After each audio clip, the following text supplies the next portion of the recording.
नमस्कार दोस्तों, आपके अपने YouTube चैनल जीके फास्ट में आपका स्वागत है। दोस्तों, हम मौलिक अधिकार पढ़ रहे थे। पिछले वीडियो में हमने मौलिक अधिकारों की पृष्ठभूमि के बारे में चर्चा की थी। आज इस वीडियो में हम मौलिक अधिकारों को विस्तार से शुरू करेंगे। तो सबसे पहले अपन जो पेज से पढ़ा उसका थोड़ा सा रिकेप कर देता हूं। हमने पढ़ा कि जो मौलिक अधिकार थे वो कहां से लिए गए थे। तो मौलिक अधिकार इनका जो स्रोत है वो है अमेरिका। कहां से लिए गए थे? अमेरिका से लिए गए थे।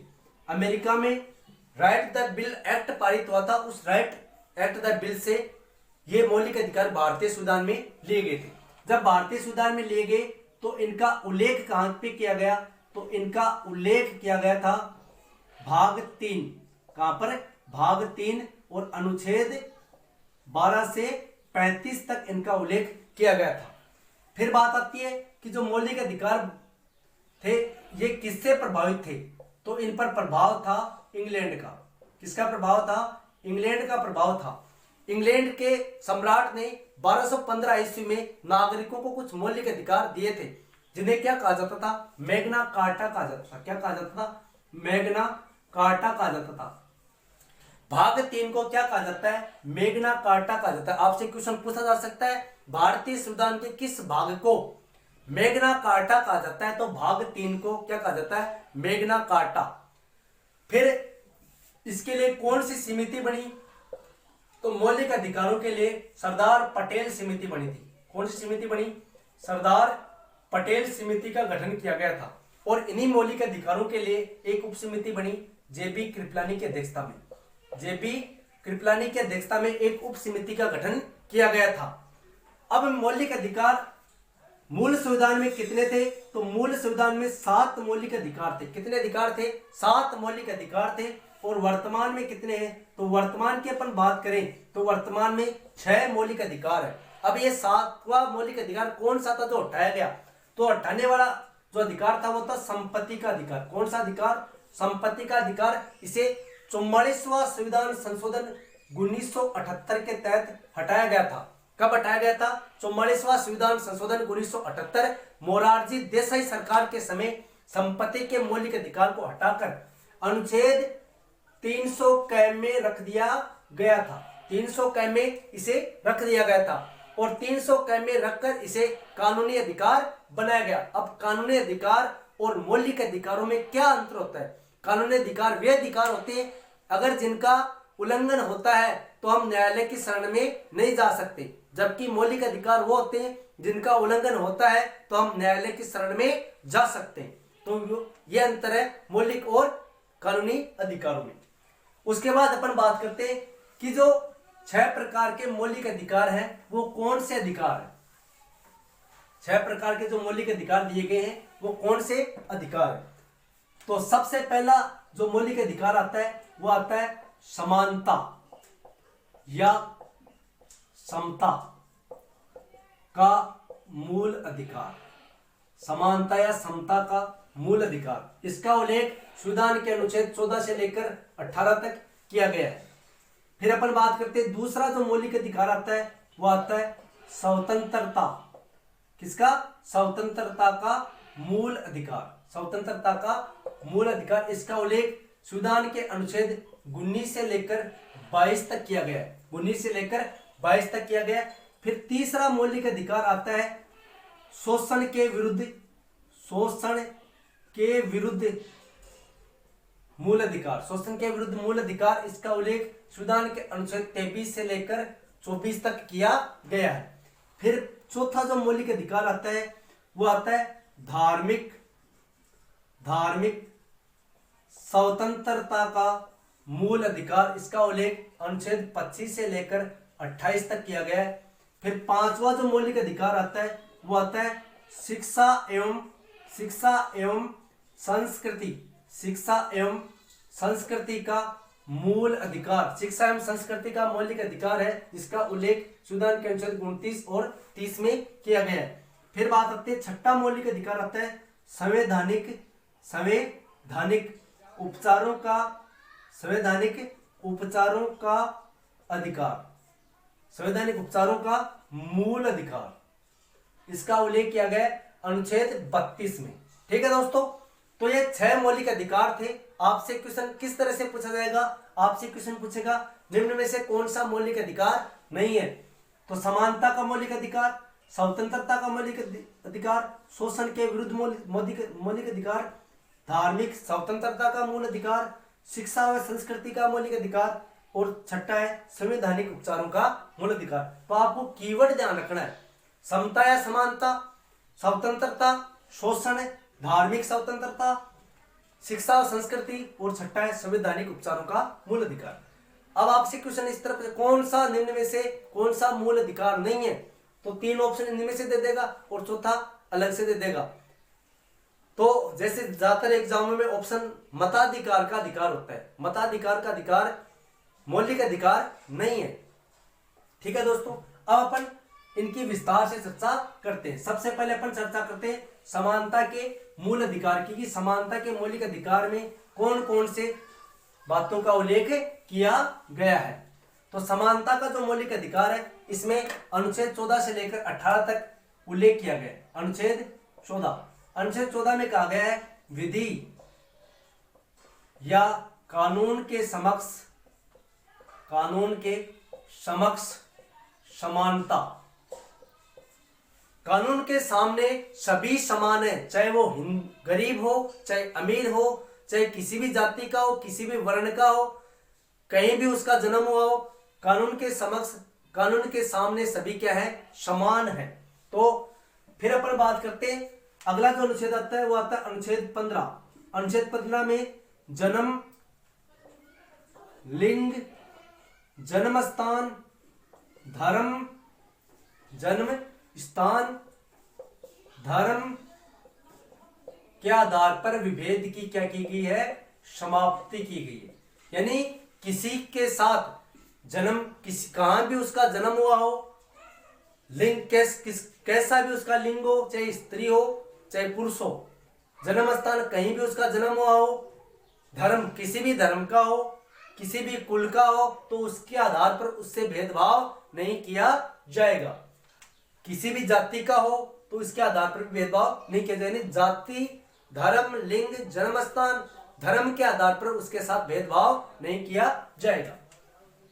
फिर आता है अगला अनुच्छेद 16।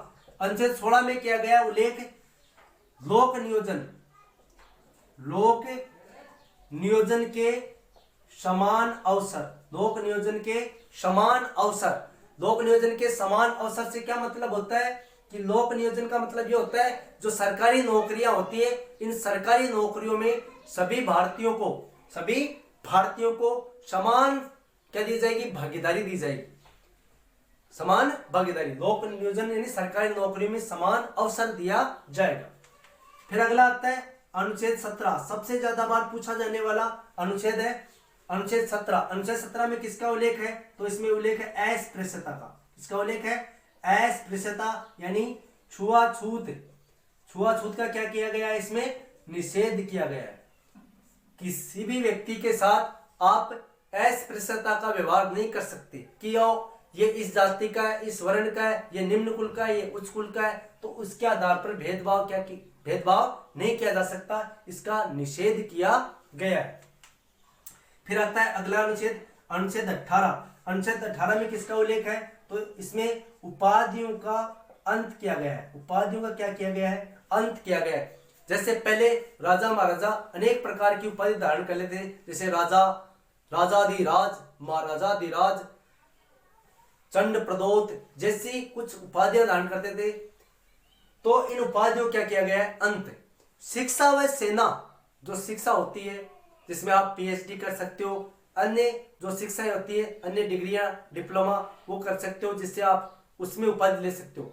सेना में जैसे जनरल होता है, ब्रिगेडियर होता है, लेफ्टिनेंट होता है, तो ऐसी उपाधियां शिक्षा व सेना में ली जा सकती है। इसके अलावा किसी भी क्षेत्र में नहीं ली जाती। अगर कोई नागरिक विदेशों से अगर उसे उपाधि मिलती है तो उस उपाधि को भारत के राष्ट्रपति की अनुमति से ही ग्रहण किया जाता है।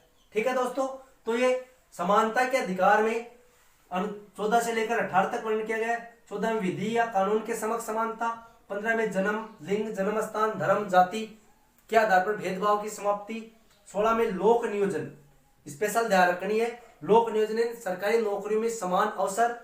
फिर अनुच्छेद 17 अस्पृश्यता का जो है निषेध किया गया है, अस्पृश्यता छुआछूत का निषेध किया गया है। अनुच्छेद 18 में उपाधियों क्या किया गया है, अंत किया गया है। अब अपन बात करते हैं दूसरा जो मौलिक अधिकार आता है वो आता है स्वतंत्रता का मूल अधिकार। स्वतंत्रता का जो मूल अधिकार है, दूसरा कौन सा अनुच्छेद आता है, कौन सा भाग मूल अधिकार है, तो इसका नाम है स्वतंत्रता। कौन सा अधिकार है, स्वतंत्रता का मूल अधिकार, स्वतंत्रता का मूल अधिकार।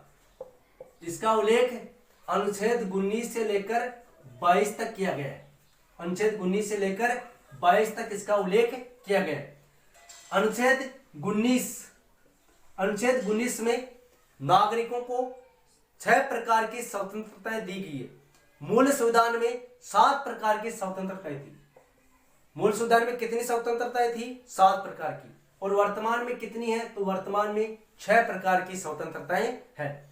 अब ये हटी कौन सी, तो जो संपत्ति की स्वतंत्रता थी उसको हटाकर, जो 19(6) में जिसका उल्लेख था उसको हटाकर उसको कानूनी स्वतंत्रता बना दी गई है। अब जो 6 प्रकार की स्वतंत्रताएं कौन कौन सी हैं उनके बारे में अपन चर्चा करेंगे। तो अनुच्छेद 19 में कितने प्रकार की स्वतंत्रता दी गई है, 6 प्रकार की। सबसे पहले अपन चर्चा करते हैं कि 19 क्या है, 19(1) भी बोल सकते हो, 19(a) भी बोल सकते हो। विचार एवं अभिव्यक्ति, विचार एवं अभिव्यक्ति की स्वतंत्रता, विचार एवं अभिव्यक्ति की स्वतंत्रता। फिर बात आती है 19(ख). 19(ख) में विचार एवं अभिव्यक्ति की स्वतंत्रता, जिसके आधार पर हम अपने विचार प्रस्तुत कर सकते हैं। कैसे करेंगे, मीडिया के माध्यम से करेंगे, प्रेस के माध्यम से करेंगे, अन्य किसी साधन के माध्यम से अपने विचार अभिव्यक्त करने की क्या दी गई, हमें स्वतंत्रता दी गई। फिर आती है 19(ख). 19(ख) में सभा सम्मेलन बुलाने की स्वतंत्रता, सभा व सम्मेलन बुलाने की स्वतंत्रता। सभा व सम्मेलन कैसे होने चाहिए, सभा व सम्मेलन शस्त्र रहित होने चाहिए। कैसे होने चाहिए, शस्त्र रहित होने चाहिए, निशस्त्रीकरण होना चाहिए। कैसे, निशस्त्रीकरण होना चाहिए। निशस्त्रीकरण सभा सम्मेलन होने चाहिए जो सम्मेलन भारत की एकता व अखंडता को ठेस न पहुंचाने वाले हो। तो 19(ख) में सभा व सम्मेलन बुलाने की क्या की गई है, स्वतंत्रता दी गई। फिर आता है 19(ग). 19(ग) में जब सभा सम्मेलन बुलाए जाएंगे तो इससे क्या बन जाएगा, इनका संघ बन जाएगा। संघ, परिसंघ या जो सहकारी समितियां होती है, सहकारी जो समितियां होती है, इनकी स्थापना का क्या दी गई है, स्वतंत्रता दी गई है। संघ बनाने की स्वतंत्रता, परिसंघ बनाने की स्वतंत्रता, सरकारी जो सहकारी संस्थाएं होती है उनकी स्थापना करने की क्या दी गई है, स्वतंत्रता दी गई है। संघ कैसे होना चाहिए, संघ भारत की एकता, अखंडता, संप्रभुता को नुकसान पहुंचाने वाले नहीं हो। फिर आती है 19(घ). 19(घ) में जब संघ बनेगा तो संघ का प्रचार प्रसार करने के लिए क्या करेगा, भ्रमण करेगा। तो भारत में निर्बाध, बिना रोक टोक, निर्बाध भ्रमण की स्वतंत्रता, निर्बाध भ्रमण की स्वतंत्रता का उल्लेख इसमें किया गया, 19(घ) में किया गया। फिर बात आती है 19(अंग). 19(अंग) में निर्बाध भ्रमण करेगा। निर्बाध भ्रमण करने के बाद क्या करेगा, वो स्थायी निवास बनाने की स्वतंत्रता। वो भारत में कहीं भी अपना स्थायी निवास बना सकता है, उसे क्या है, संविधान के अनुसार स्वतंत्रता है। फिर आते हैं 19(6) को हटा दिया गया था, अब आते हैं 19(6). 19(6) में व्यापार एवं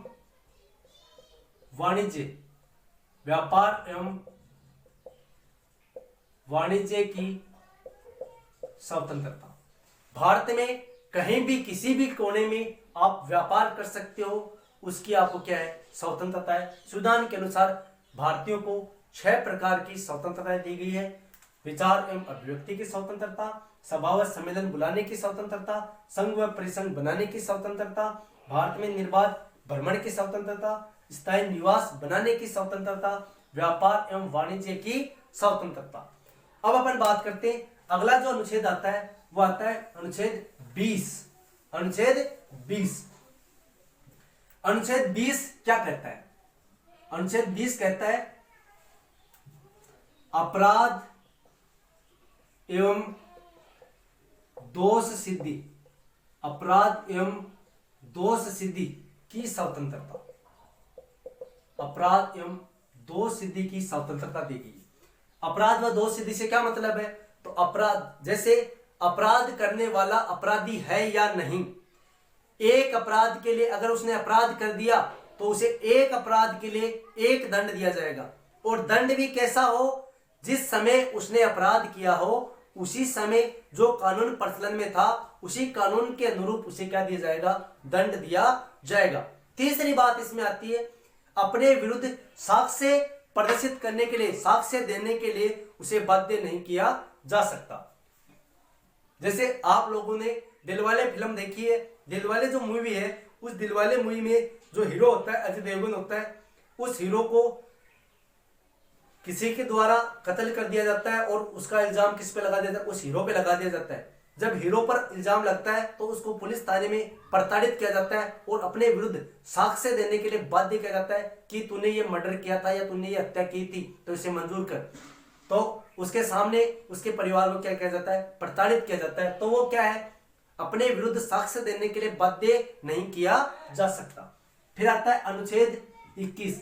अनुच्छेद 21 है प्राण एवं दैहिक स्वतंत्रता, प्राण एवं दैहिक स्वतंत्रता। प्राण एवं दैहिक स्वतंत्रता से मतलब क्या है? जीवन जीने का अधिकार, जीवन जीने का अधिकार। जीवन जीने का अधिकार से क्या मतलब है? कि हम खुले वातावरण में श्वास ले सकते हैं, पानी पी सकते हैं। दूसरी बात, निजता का अधिकार। निजता जो होती है, जैसे अपनी जो पर्सनल चीजें होती है, जैसे अपना व्हाट्सएप होता है, अपना इंस्टा होता है, जो भी होता है मल्टीमीडिया संबंधित अपनी जो पर्सनल चीजें होती है उसे हम दुनिया से छुपा सकते हैं। किसी को बताएं या न बताएं वो अपनी खुद की मर्जी है। तो वो क्या आता है? निजता का अधिकार किसमें दिया गया है? अनुच्छेद 21 में। जीवन जीने का अधिकार किसमें प्रदर्शित किया गया है? अनुच्छेद 21 में। फिर बात आती है अनुच्छेद 21 क में 6 से 14 वर्ष के बच्चों को, बालक बालिकाओं को निःशुल्क एवं अनिवार्य बाल शिक्षा का अधिकार, बाल शिक्षा का अधिकार। ठीक है दोस्तों, 6 से 14 वर्ष के प्रत्येक बालक बालिकाओं का ये मौलिक अधिकार है कि वह प्रारंभिक शिक्षा प्राप्त करें। फिर बात आती है अनुच्छेद 22 की। अनुच्छेद 22 में क्या गया है? गिरफ्तारी के विरुद्ध संरक्षण की स्वतंत्रता। जैसे किसी भी व्यक्ति को, किसी भी नागरिक को गिरफ्तार कर लिया जाता है, सबसे पहला काम होता है गिरफ्तारी का कारण बताओ। क्योंकि जब गिरफ्तार किया जाता है हम सबसे पहले पूछते हैं कि भैया मेरे को गिरफ्तार किस कारण किया जा रहा है, तो गिरफ्तारी का कारण बताओ। दूसरा इसमें आता है अपने बचाव पक्ष के लिए वकील से क्या ले सकता है? परामर्श ले सकता है। उसे कोई नहीं रोक सकता कि वो वकील से नहीं मिल सकता। पहले एक कानून आया था 1919 का रोलेट एक्ट, जिसमें नए वकील, नए दलील, नए अपील, जिसे काला कानून कहा गया था महात्मा गांधी के द्वारा। तो गिरफ्तारी के विरुद्ध संरक्षण, गिरफ्तारी का कारण बताओ, अपने वकील से परामर्श, और 24 घंटे के भीतर नजदीकी न्यायालय में उसे पेश किया जाए। आने और जाने का समय उसमें शामिल नहीं किया जाता। जैसे किसी व्यक्ति को जम्मू कश्मीर या हिमाचल से गिरफ्तार किया है और उसे लाना कहां पर है, उसने अपराध कहां किया था? तमिलनाडु में, तो सरकार सजा कौन सा देगा? तमिलनाडु कोर्ट देगा या वहां का थाना देगा। तो जब उसको लाने में 3 से 4 दिन लग जाते हैं तो वो समय काउंट नहीं किया जाता। जब थाने में ले जाया जाता है उसके 24 घंटे के भीतर उसे नजदीकी न्यायालय में उपस्थित किया जाता है। तो अनुच्छेद 22 में गिरफ्तारी के विरुद्ध संरक्षण, जबकि 20 में अपराध एवं दोष सिद्धि के विरुद्ध संरक्षण दिया गया है। स्वतंत्रता का जो मौलिक अधिकार था, इसमें विचार एवं व्यक्ति की स्वतंत्रता, 6 प्रकार की स्वतंत्रता दी गई थी। विचार अभिव्यक्ति की स्वतंत्रता, सभा सम्मेलन बुलाने की स्वतंत्रता, संघ परिसंघ बनाने की स्वतंत्रता, निर्बाध भ्रमण की स्वतंत्रता, उसके बाद निर्बाध भ्रमण की स्वतंत्रता, स्थायी निवास बनाने की स्वतंत्रता, व्यापार एवं वाणिज्य की स्वतंत्रता। अनुच्छेद 20 गिरफ्तारी के विरुद्ध संरक्षण। अनुच्छेद 21 जीवन जीने का अधिकार। 21 का 6 से 14 वर्ष के बच्चों को निःशुल्क एवं अनिवार्य शिक्षा। फिर अनुच्छेद 22 गिरफ्तारी के विरुद्ध संरक्षण, गिरफ्तारी का कारण बताओ, वकील से परामर्श और 24 घंटे के भीतर नजदीकी न्यायालय में पेश किया जाए। आई होप दोस्तों इस वीडियो में इतना ही। आपको वीडियो अच्छा लगा हो तो इसे लाइक करें, अपने दोस्तों में ज्यादा से ज्यादा शेयर करें। दोस्तों आप शेयर करोगे, लाइक करोगे तो हमें मोटिवेशन मिलेंगे। आपको राजस्थान पुलिस पटवार जितनी भी ऑल इंडिया में एग्जाम होती है उनकी सभी कक्षाएं निःशुल्क रूप से यहाँ पर उपलब्ध करवाई जाएगी। तो आप चैनल को सब्सक्राइब जरूर कर लें। तो मिलते हैं अगले वीडियो में, तब तक के लिए जय हिंद, जय भारत।